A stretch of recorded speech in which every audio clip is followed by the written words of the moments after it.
Hello everyone, welcome to another edition of the Orthodox Nationalist. This is Matthew Raphael Johnson. It is November 13th, 2019. And as always, I want to thank my supporters and donors. And of course, I always desperately need financial assistance from my listeners and those who have learned from me. And that money goes only to one thing. And my record does speak volumes.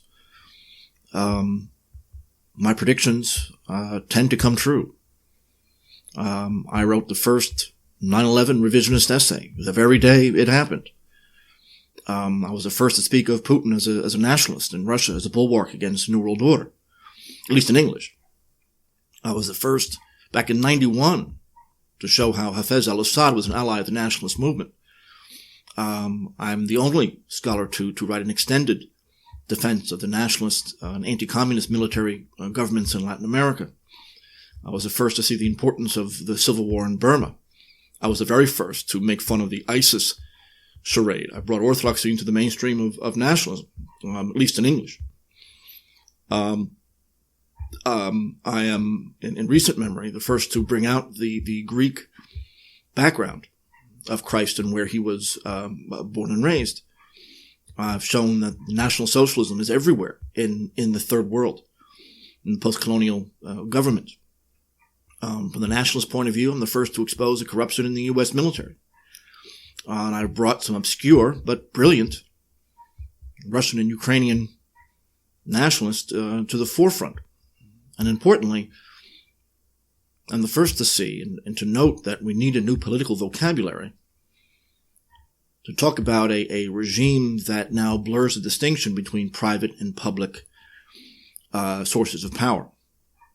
And I say this only to let you know this is what I've done just fairly recently, and where your money goes. This is a full-time job, and this is a non-stop, 12-hour a day at least battle with no vacations and no time off.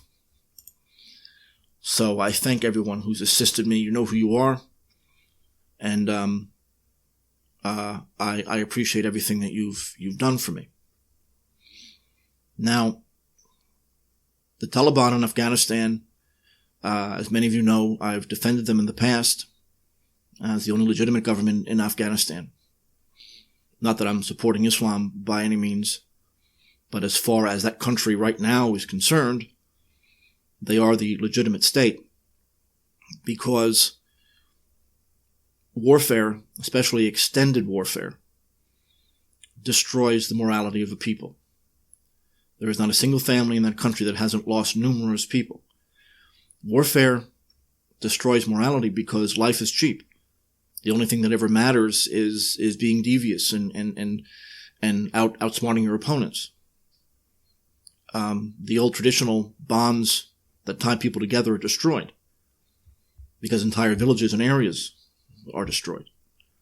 Therefore, any government that takes over there has to be harsh and has to be very, very strict. To think that you can impose liberal democracy on a country that suffered endless traumas and warfare since the late 70s, almost without interruption. Well, you'd have to be an American to believe something so idiotic. And it just, the establishment intellectuals, there's always a price that comes with that money and exposure. Let me give you an example. I mean, back in 2010, and I've mentioned this on paper before. Back in 2010, a Taliban commander began entering negotiations with the U.S. and the Afghan government, which is a puppet of the U.S. He was even given a substantial amount of money to remain at the negotiating table. He claimed to be Mullah Mansour, who the West claims is the second in command of the Taliban. The problem with this was that the man was completely an imposter. He wasn't anybody. In fact, they're not even entirely sure who he was. They were completely fooled And in fact, the New York Times asks how can they know that it wasn't him if they know that little? And an official in the Afghan government, the American established Afghan government, said, the Taliban are more clever than the Americans and our own intelligence service. They're playing games. This ruse lasted for weeks. And you had article after article on this fake Taliban commander. They're analyzing what he says. And of course, the man was a complete imposter. Now, that was in 2010. And what does that tell us? It tells us that after almost a decade, the U.S. has no idea who the Taliban are or what they're about. You have book after book published on these guys, paper after paper after paper, and apparently they don't know who's in command of it. How can the U.S., anything the U.S. says on this organization, be trusted? It tells us that American intelligence in that country is a joke, and is probably part of the reason why the U.S. has lost the war so badly. But even after being fooled, the U.S. is begging the guy to come back so he could be verified. And I guess thrown in prison. But they still have a small inkling that it actually might be the right guy. But this is the level of knowledge the U.S. has on the ground. And that's after a decade of intelligence, almost a decade of intelligence gathering in the area. Now, 9/11 events were a watershed in American history, as we all know. It was based on the premise that Osama bin Laden masterminded the 9/11 attacks. Now, that's been refuted over and over and over again from sources all over the political spectrum, mainstream and otherwise. But if you remember, George Bush made the claim that the Taliban had some control over Osama, that he had bases in Afghanistan, that they were working together, and threatened them, if you don't hand him over, we're going to attack. And that's problematic to begin with. Because why wouldn't they, if they had any control over this man, and it implies that they had control over this man, why would they risk a massive invasion rather than hand him over? Especially since they were opponents. Well, they're both Sunni, that's true, but they were opponents, they were rivals. And the implication that Osama, who had just masterminded this massive operation, was under the control of this relatively new government, hanging on to power in the country, shows you it just shows you how little anyone knows, or at least elites know about the country. The entire premise of all of this, that one small aspect of this story, Bush threatens them to hand him over as if he's in jail in a Kabul prison somewhere. And then, there's so many things here, but the tape that appeared showing Osama, right when the kind of revisionist movement started to get going, this tape appears, purporting to be prior to the attack, where he's talking about the attack that's going to happen in the future, as if he would record something like this, if in fact he would have anything to do with it. Even though of all the groups operating in that area, he was the only one that didn't take responsibility for it. Well, largely because he was in the hospital in Pakistan. The actor playing Osama was right-handed. Of course, Osama was a lefty. And he was way too heavy. And there was all kinds of computer analyses. But even just by watching it, it was a fake, and it wasn't a very good one. He looked vaguely like him. But at the time, no one really knew much, so they could get away with anything. And the funniest part of that is, the false quotes from the Quran he was using. So someone who wrote the script there Didn't even know that much. So this is what's driving policy. The Taliban came under attack by the U.S. They weren't in power long enough to have an air force, and they evacuated the capital city. And they evacuated it not because they were defeated necessarily, but because they wanted to then engage in a guerrilla war, which they've won. Donald Trump, they're back on the front page now because Donald Trump has cut off the surrender negotiations with them. If you remember, George Bush said we'll never negotiate with them. After having negotiated with them in the past. But now here's the U.S. Ground down in this war of attrition, trying to figure out a way to get out without fully admitting defeat. These are surrender negotiations.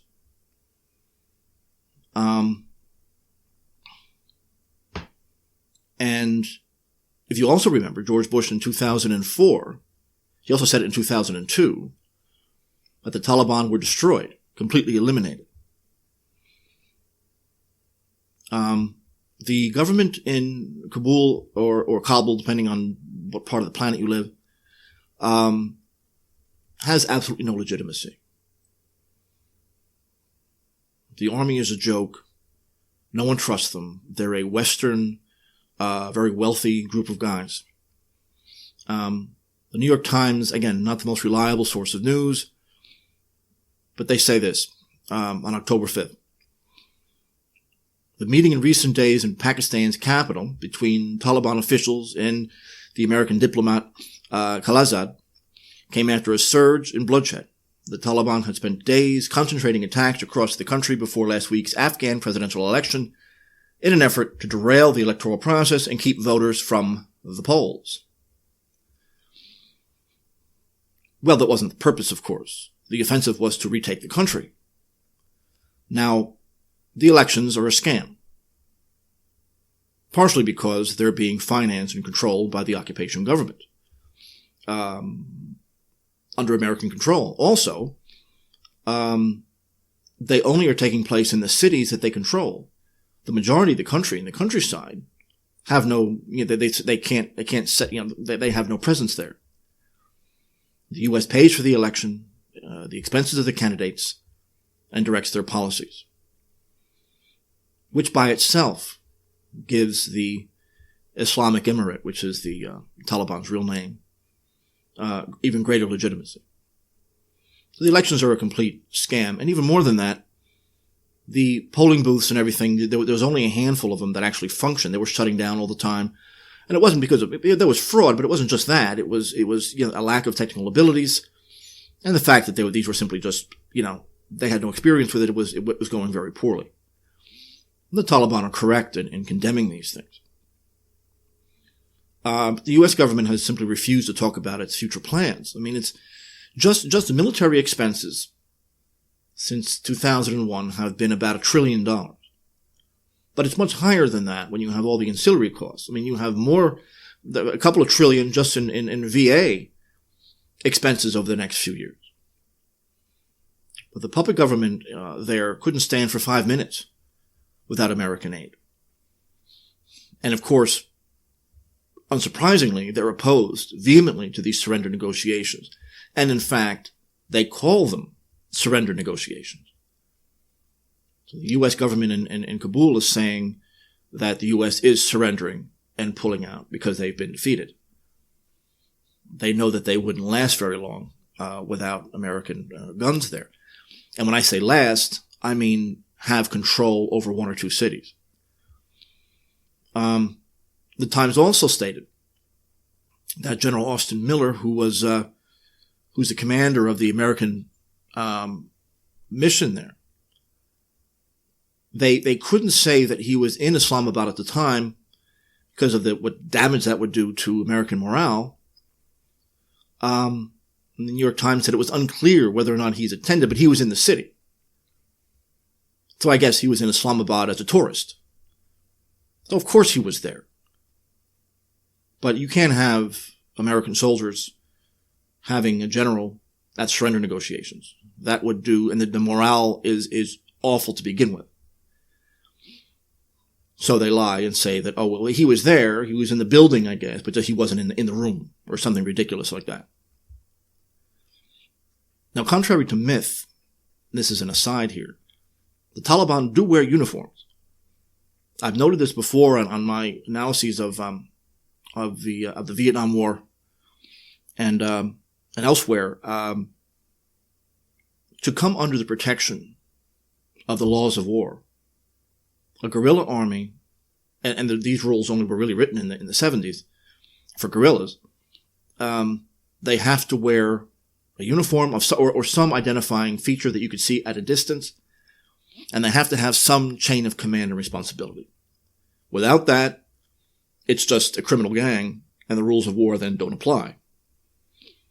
So for a while, the U.S. was claiming the Taliban didn't wear uniforms, and that's simply not true.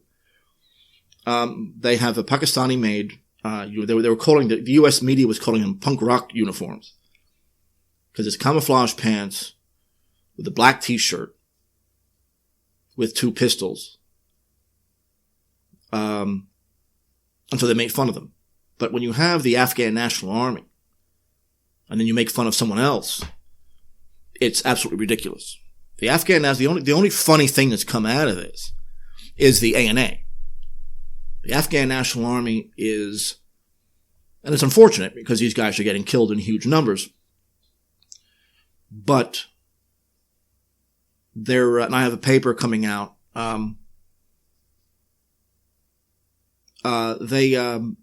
there's a few YouTube videos on, major, the BBC has one about what these guys are and how the American trainers are giving up. They're so bad. They're usually strung out on heroin or really hashish is their big thing, but they do heroin too. And of course, and another myth on top of that is that they're being trained by Iran. Now, the Taliban are Sunni. It's highly unlikely that that's the case. And of course, the U.S. is trying to tie Iran to anything that they don't particularly care for. Now, but we'll get to the ANA here in a minute. The Afghan government has lost about 45,000 men over the last 5 years. Now, from the Islamic Emirates website, they say this. Some independent media and international observers have reported that the Kabul regime under Ashraf Ghani has lost more than 25% of its force strength and continues to lose an average of 250 soldiers a week. One has to bear in mind that these are conservative estimates because the regime has taken measures to hide the true casualty toll due to the adverse effect it has on the morale of its forces, who are already stretched thin and living in dire conditions. Well, I have more reason to believe the Emirates website than certainly any mainstream American press. The demoralization, the Afghan National Army really is again, it's the only funny thing to come out of this disaster. You have a drug-addicted, illiterate group of guys who joins this army. Of course, it's not exactly good for your reputation to join this occupation army. So they end up getting the lowest. These guys getting kicked out of their, and the Americans have admitted this. They're in the army because they've been kicked out of their villages for some kind of criminal behavior. The ANA are certainly not capable of dealing with the experienced, disciplined, and well-trained and motivated Taliban organization. And why are the Americans, the few thousand that are left, why are they going to put their lives on the line when they're going to be leaving anyway? And the desertion rates in the ANA are extremely high. The U.S. is training both military and police forces, and they're all pretty much the same. They're often high. They have no idea how to use weaponry. They often sell them to the highest bidder. They take apart parts of the base that the U.S., that you, American and even some European taxpayers pay for, and sell it at local markets. And a very unfunny thing is that many American casualties, I'm sure unreported, come from drugged out ANA soldiers firing on them.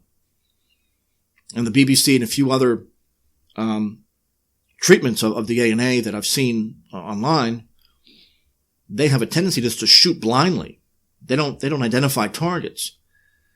And what was left implicit is that hallucinations have a lot to do with this, both as a result of drugs and withdrawal from drugs. And the advisors have largely given up on these guys. They often force local kids to fill the sandbags and to do the unpleasant work on military bases. There's been many cases of entire police forces in towns deserting to the Taliban. And they say this on their site. They say the American invaders have poured billions of taxpayer money to prop up the Kabul administration security forces. Yet the current combat operations in Afghanistan continue to be run by Americans due to regime incompetency. The military leadership of Kabul is merely used for media manipulation, while the real reins of this war are with the Americans who run the show behind the curtains. Recently, many American Special Operations Forces personnel have been killed by the Islamic Emirate of Afghanistan across Afghanistan, which proves the high level of the American military involvement in the battles against the Mujahideen. Now, the other scandal, of course, is civilian casualties. Given what we know about the level of military intelligence in that part of the world, they use scorched earth tactics. And that's really the only thing that keeps the ANA from being completely slaughtered. But it's also what causes high civilian casualties. So you have, American ambassadors, politicians, bankers, everyone who's bankrolling all this stuff. They show up to an American base or an ANA base, which are the same thing. And you should hear what they're being told. That everything is going fine. The ANA is an elite force. Your money's being well spent. They have a few Potemkin villages around, but this is the foundation of American policy and European policy. The Taliban has wiped out entire companies of the ANA in a very brief period of time. Taliban are trained, experienced, and motivated. The ANA has absolutely no motivation whatsoever. And remember, the fatwa that the Taliban leadership issued back in the 90s against all drug use, especially heroin use, is still in effect. But the Mujahideen, or the military force of the Taliban, actually put out proper casualty figures, which I frankly would believe more than American casualty figures. They say in 2016 that they have launched 9,153 small and large attacks against the ANA and other occupation forces. Of those, 32 are what they call martyrdom operations, which I think are suicide attacks. And that they've killed 266 foreign invaders, 135 injured. And they claim that the ANA are essentially used as a shield for these guys. And that they have lost, that they have 17,539 Army police intelligence and local militias and almost 12,000 wounded. They claim 3,400 different vehicles, APCs, pickup trucks, whatever, have been destroyed, and 28 enemy aircraft, including 14 helicopters, 10 UAVs, 2 fighters, and 2 large transports, what they call logistical airplanes. And that's signed by Zabihullah Mujahideen. Now, shooting down aircraft isn't beyond the realm of possibility using the old Stinger missile systems that, of course, they've been using for a very long time. I have no reason to doubt these figures. I mean, they may be slightly exaggerated.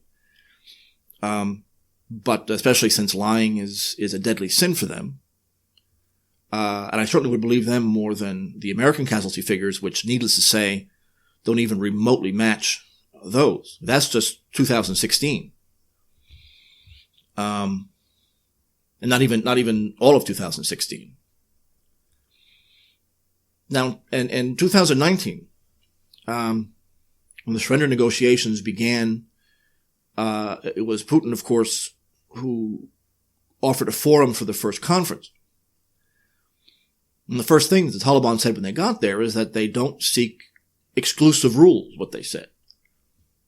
They said, so long as they're Islamic and not associated with the occupation government, we're willing to work at a consensus level with anyone who wants to work with us. They realize that rebuilding this country is going to be long and expensive, not just physically, but morally too. At the Moscow conference, they said this, their opening speech. They said, the current constitution of the Kabul administration is not reliable because it has been copied from the West and has been imposed on Afghanistan's Muslim society under the shadow of occupation. It can neither respond to the desires of the Afghans nor can it be implemented, as its provisions are vague and contradictory with each other. It's constantly being violated by high-ranking officials in the administration. Rather, the current administration itself is contrary to the Constitution. So the current Constitution, in its present version, is a major obstacle to peace. Now, I've read the 2004 Constitution, which was written, of course, by the U.S., and they give lip service to Islam. They claim that it's officially an Islamic country. But when the Taliban says it's contradictory, they're right. Because while it makes it an Islamic country, it also says that this government will follow the UN Declaration of Human Rights. This, of course, rejects any notion of a religious country, meaning that it has to be a secular liberal society, or at least at the state level. So it's contradictory, and that's kind of how they so someone's reading this from there, and they say, oh, there's an Islamic country, and Islam is the central moral force. But then they say later on that no, the UN Declaration of Human Rights is the core of this Constitution. And I don't have to tell you that the central bank is quote-unquote independent of the state. Although I can't imagine profits are very high. The only thing that it's really good for is funneling aid money to the various factions. And of course, the major point, which has come up again and again, where, according to all estimates at the time, local, international, American, Russian, everybody, that the Taliban had destroyed poppy cultivation. They had reduced it to zero, and not just in terms of cultivation, but also the number of addicts have been reduced to almost nothing. But right after the U.S. invasion, and they're saying this at the conference, poppy cultivated land has reached 328,000 hectares, which is 811,000 acres, which is roughly 1,265 square miles. And of course, the number of addicts has increased to about 3 million people, which is very believable given the nature of the war. The UN Counter-Narcotics Organization says the production has increased by 87%, cultivation by 63% in 2017, which means that the narcotics has reached 9,000 metric tons. And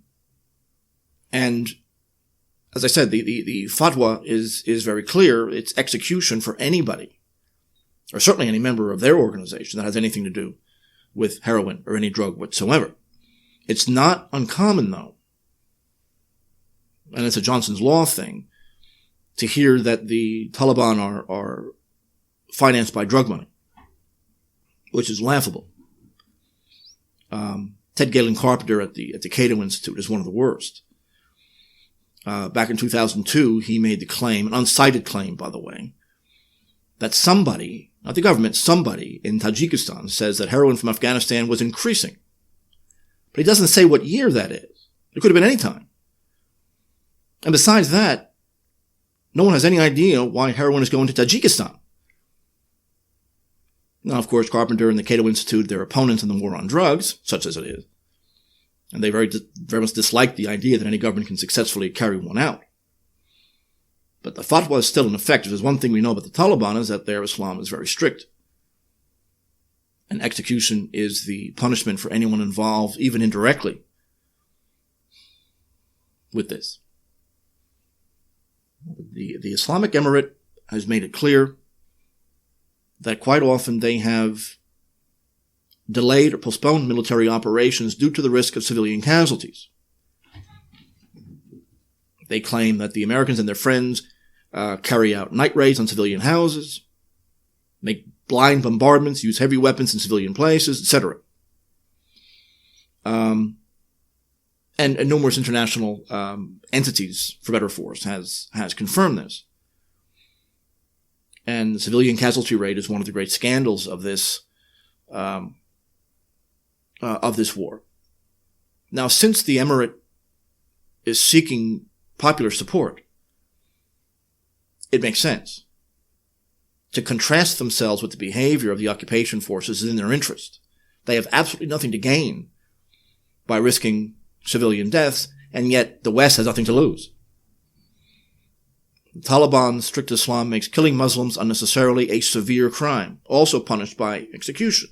That's why they condemned 9/11 the day it occurred. They condemned it despite it having many strategic and military offices within the complex. They condemned it because innocent people were killed. And certainly they never thought that Osama had anything to do with it, since he was in Pakistan and a very, very sick man.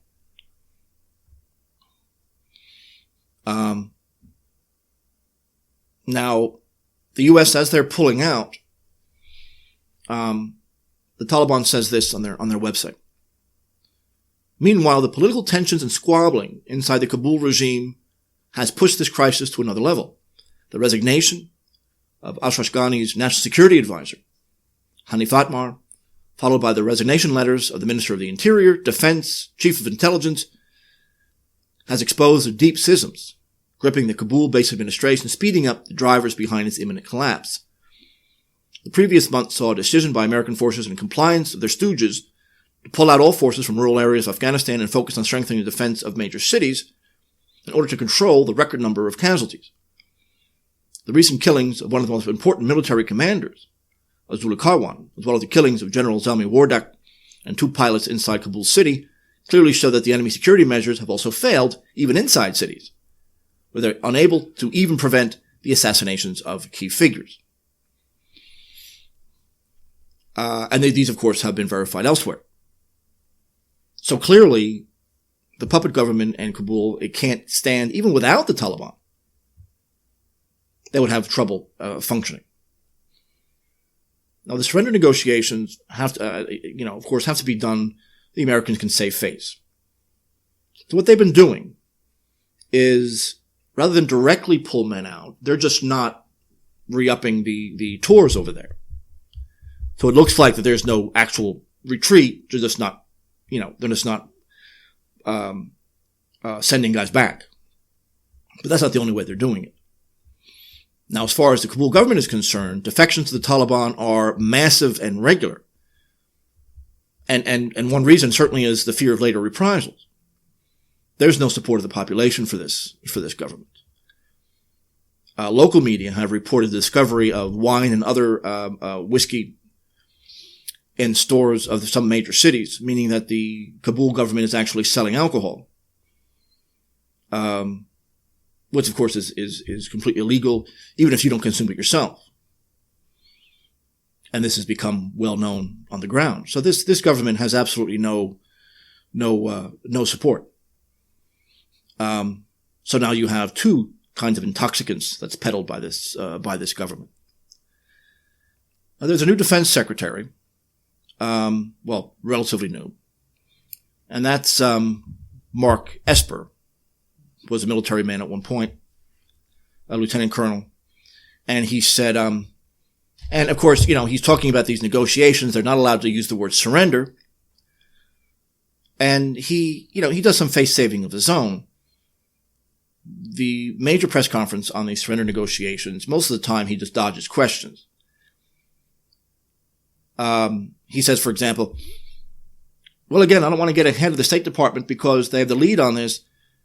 But what the process was before, that there would be an agreement between the U.S. and the Taliban in terms of the conditions moving forward. A principal condition, an early condition, would also be an agreement between the Taliban and the government of Afghanistan. So he uses a lot of words to not say anything. And every question he would deflect by saying, well, we'll have the State Department handle that. And he really didn't want to talk about the surrender negotiation. In fact, he says in this one press conference that, please, let's talk about something else. Let's change the topic. And he actually says that. But for saying something so stupid, that there has to be an agreement between the Taliban and the government, the U.S. public government in Kabul, proves that this guy doesn't know anything. The Taliban have said over and over again that they will never speak to those idiots. And the feeling is mutual. In fact, it's far harsher in the other direction. So it can't be a condition of any kind of withdrawal. And one of the General Austin that I mentioned before, he said, and I'm quoting him here, he says, and then with regard to the withdrawal of forces, as we've always said, it'll be conditions-based, but we're confident that we can go down to 8,600 men without affecting our CT operations. And CT means counterterrorism. Now, I can't remember whether that was General Austin or Mark Esper. It doesn't make any difference because whoever it is, I think it was a general. He can't be that misinformed. He is well aware. Yes, it was General Austin. He was well aware that the comic army in Afghanistan couldn't fight and probably won't fight against the Emirates forces. Now, when they draw, I guess the target level is just around 8,000. They'll draw it down even lower than that. And they're not doing combat operations, generally speaking. They're mostly going to be involved in training. Now, the Emirates website says something very interesting, and I don't know if it's been reported in the U.S. yet. It may have been. They said in the closing days of January 2017, an Israeli defense magazine revealed a provocative secret by publishing that Israeli drones are playing a crucial role under the emblem of NATO's Resolute Support mission inside Afghanistan by relentlessly killing innocent Afghan people on a daily basis. But with deeply embarrassing and humiliating discovery for the stooge heterogeneous setup, but they did not bother at least to clarify the situation, as they could not dare to react on this felony or aggression against their foreign masters. Now again, English is not their first language, unlike the ISIS nonsense where the English is perfect.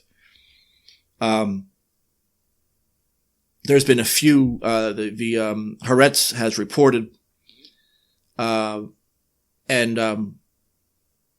IUVM Press too has reported that the Israelis are already angling to make a profit over reconstruction. And some of them are even being nice to the Taliban here. It's unlikely because any talks with them would imply that they are the legitimate government of the state. And when the Taliban ruled Afghanistan, they had no diplomatic relations with Israel at all. But now you have an Israeli defense publication that their drones are being used to kill people in the last segment of the U.S. occupation, which is called Resolute Support. The Middle East Institute, which is, very establishment corporate, they say this. They say President Ashraf Ghani has yet to pass judgment on the pending accords. And of course, we're talking about the surrender negotiations. But many in Kabul insist that the Taliban have not changed their colors and cannot be trusted. They see the agreement as a surrender and betrayal by the Americans, and power installed in Islamic Emirate.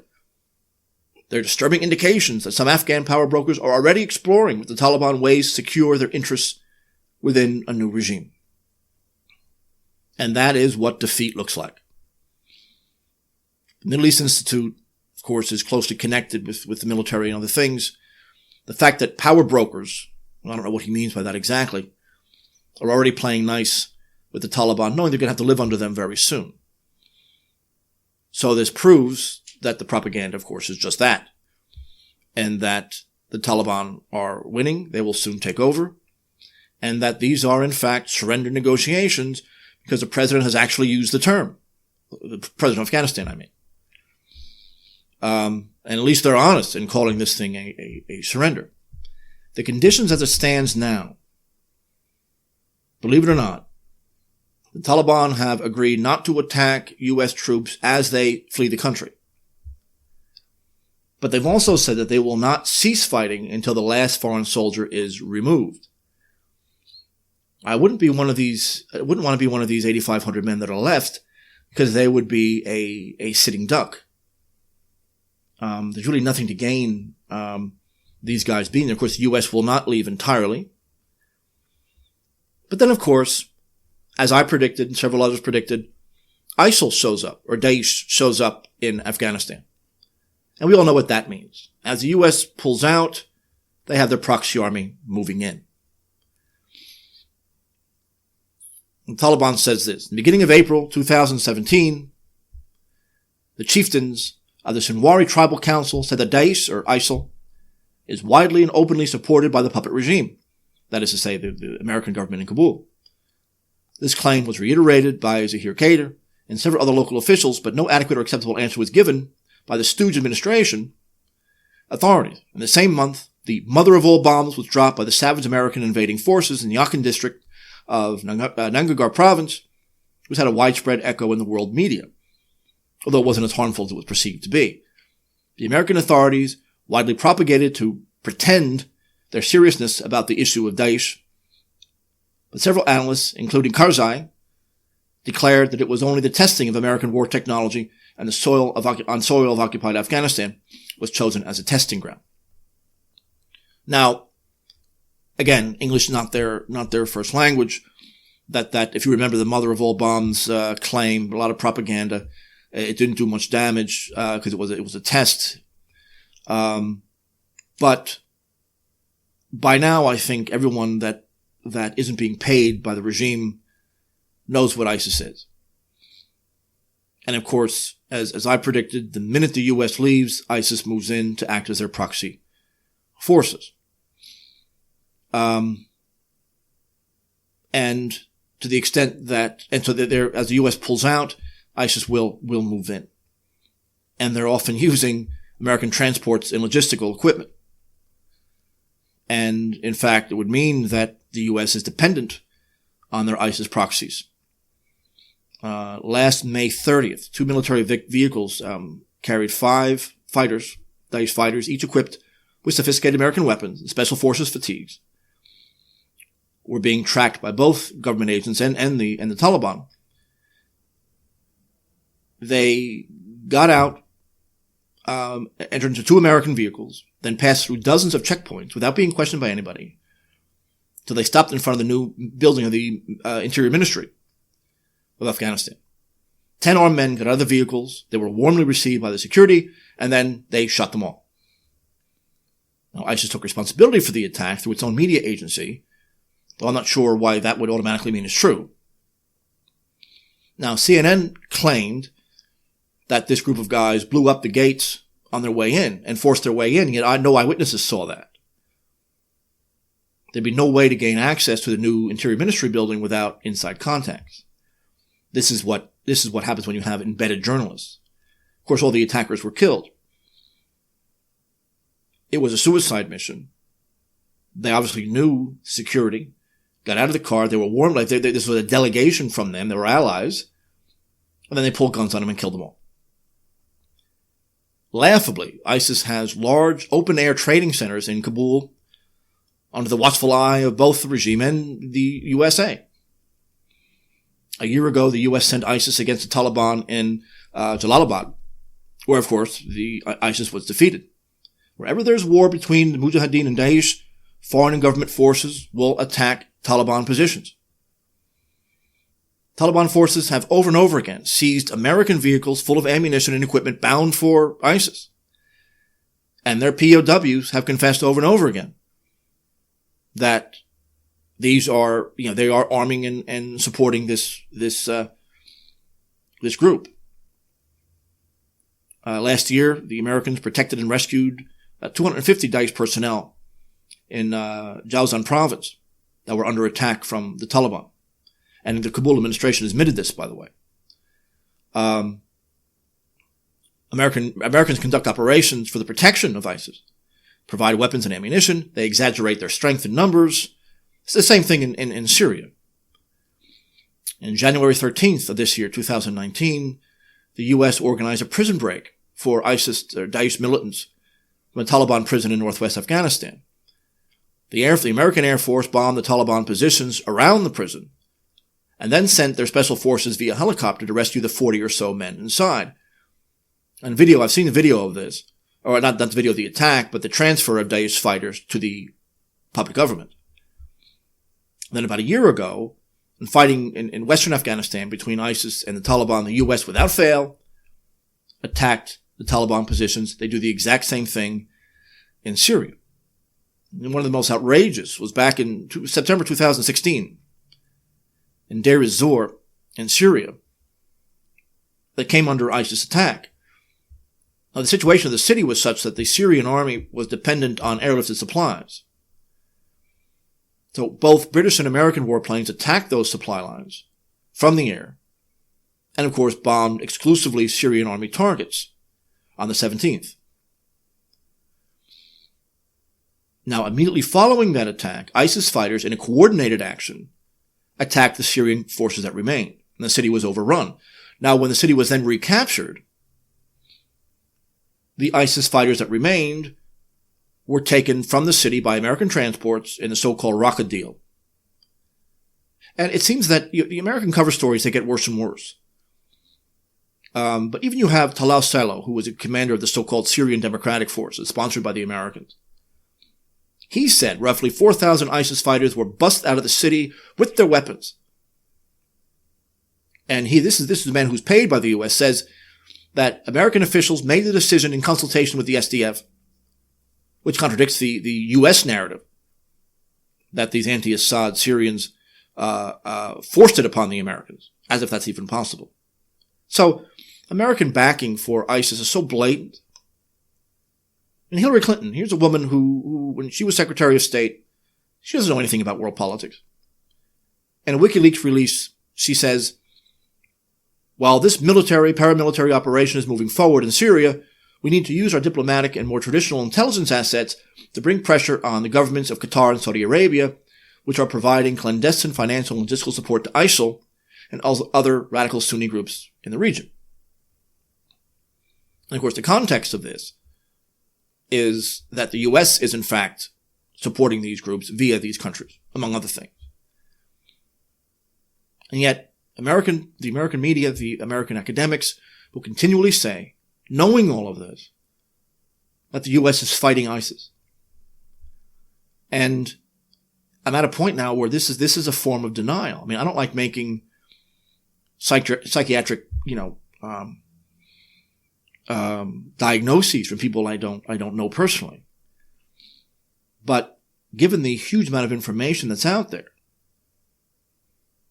whether it be on 9/11 or ISIS, and especially some of the more ridiculous stories and the green screen, the bad videos and all that, as I've said before, for these people to believe the truth about 9/11, for these people to believe that ISIS is an American creation and has been backed by it, as it has to be, their whole worldview would come crashing down. And worse than that, if they're academics or journalists, they'll be called a conspiracy theorist, which is usually followed by anti-Semite, strangely enough. But that's how political analysis is done in elite institutions. It's fear. Fear of this name-calling, which isn't just name-calling, it's the end of your career, or at least a very much harder career. And the Taliban have said over and over again. Of course, they're defeating Daesh, ISIS with ease. And they've purged areas where ISIS has been airlifted by the U.S. But they say over and over again, in the Zawa area of the Kogani district, that the USAF, as usual, comes to their rescue. Each battle shows the American Air Force attacking Taliban positions as they're fighting ISIS, without exception. And Russian military intelligence, both in Afghanistan and in Syria, have come right out and said that the ISIS Air Force is the U.S. That's what the troops are fighting for over there. From last August, 17th to 19th, drone strikes and two-man strikes on Taliban positions, which killed 13 Taliban, 1 civilian, was done in a battle against ISIS. The ISIS fighters are never attacked. Now, we know how bad American intelligence is, but it ain't that bad. And as the Taliban were preparing, they're going to launch an operation against the Daesh militia in the Lahore Dag area of Manarwa district in Kumar province on August 18th. They came under attack from the USAF and drones. And as this is happening, the exposed ISIS fighters were picked up by Ranger pickups, American pickups, after American aerial bombardment. So there's simply no question anymore. And battles that the Taliban is fighting against these guys at critical periods of time, because ISIS is not doing well against the Taliban. The American Air Force is there to save them over and over again. And not just from the air. There have been mortar attacks, there have been missile strikes against the Taliban in support of ISIS. In Kulgani district, not too long ago, they were in pursuit of ISIS fighters they had defeated. And of course, there was a massive mortar and missile strike against the Taliban forces to make sure that the ISIS fighters could escape. So, again, I was the first one to expose this from the very first picture I saw of these idiots in ISIS. I made fun of that was the Charlie's Angels pose. If you remember that picture that they had, I call the Charlie's Angels picture, where they're all in that dramatic formation, in perfectly clean, absolutely perfectly pressed black uniforms in the desert, which made me laugh. Not a speck of dust on it. Like you see all these pictures with their prisoners in the orange jumpsuits. Why they're spending money on orange jumpsuits, I don't know.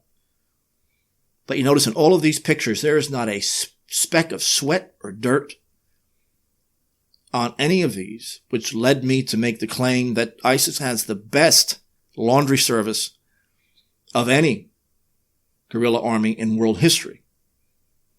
I mean, there's my favorite fake picture. I think I've mentioned this before. You've probably seen it a long time ago. There's a picture of a guy standing in a hole in the desert somewhere. And he's holding a shovel. And in an orange jumpsuit, of course, because they have to have standardized jumpsuits for their prisons. Because that's what guerrilla groups do. And the caption said, I think this is in Time, the caption said, this is an Israeli prisoner who's forced to dig his own grave before ISIS shoots him. And I noted, and I was the only person of all the comments to note that there wasn't a drop of sweat on this guy. And of course, his uniform was perfectly pressed and clean. Not even a little bit of dirt on it. And again, I made the comment about the laundry service, which is apparently they spend a lot of money on. The fact that I was the only guy in something like, 400 comments to note this obvious fact. And I don't know if they responded to me or what. I'm banned from most of these, pages anyway. But that no one noted that. And that's how bad the propaganda is. It's like they're seeing how much they can get away with. But that picture, of all the fake ISIS pictures, that one's my favorite. Now, if you are either the Americans that are going to be left behind after the surrender, or anyone working for the Afghan government as it stands now, why are you going to risk your life? I mean, the only reason, I mean, everyone who knows anything says that their guys are getting paid.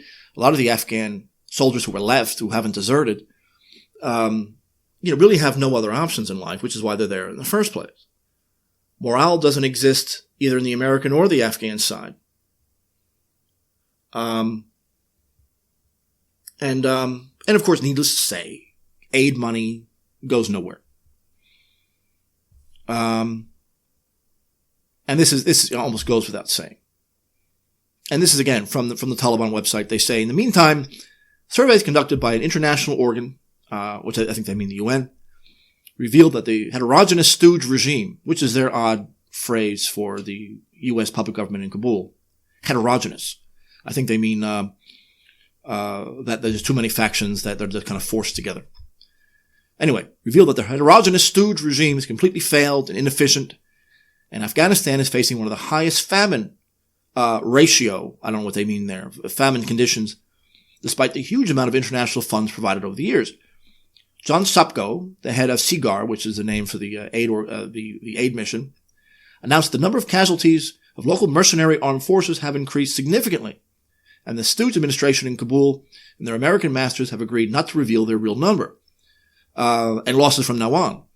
On the other side, the power supply company in Kabul said that the high-ranking Stooge officials owe nearly $10 billion because local Afghans have not paid their electricity bills for years, and that includes the government. And that is a UN report. But no one's surprised by that.